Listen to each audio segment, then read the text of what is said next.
ప్రకాశం జిల్లా కంభంలో వైసీపీ నాయకుడు నెమలిదిన్నె చిన్నారెడ్డిని బత్తుల బ్రహ్మానందరెడ్డి పరామర్శించారు. ఎస్సీ ఎస్టీ అట్రాసిటీ కేసులో అరెస్ట్ అయి 14 రోజుల తర్వాత గిద్దలూరు సబ్ జైలు నుంచి విడుదలయ్యారు చిన్నారెడ్డి. భయపడాల్సిన అవసరం లేదని, జగనన్న అండగా ఉంటారని తెలిపారు. కూటమి ప్రభుత్వం అభివృద్ధిపై దృష్టి పెట్టకుండా వైసీపీ నాయకులపై దొంగ కేసులు పెట్టి వేధిస్తోందని ఆరోపించారు.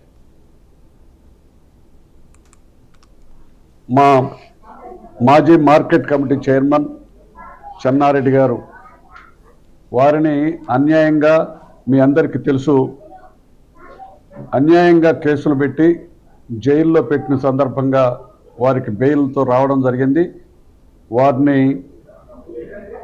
కలిసి వెళదామని చెప్పి జంగంగుంట్ల గ్రామం రావడం జరిగింది.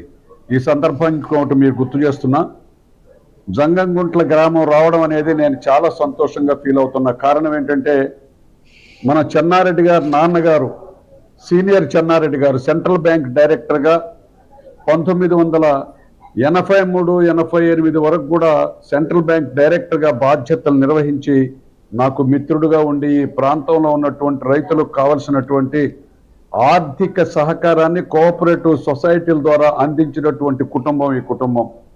ఆ స్మృతులను కూడా గుర్తు చేసుకొని ఈ రోజున వీళ్ళందరితో మా మండల పార్టీ కన్వీనర్లు, ప్రతినిధులంతా ఉన్నారు. స్టేట్ పార్టీ సెక్రటరీ రమణారెడ్డి గారు, స్టేట్ పార్టీ సెక్రటరీ వెంకటేశ్వరరావు గారు, వీళ్ళందరితో కూడా కలిసి ముచ్చటించడం అనేటటువంటిది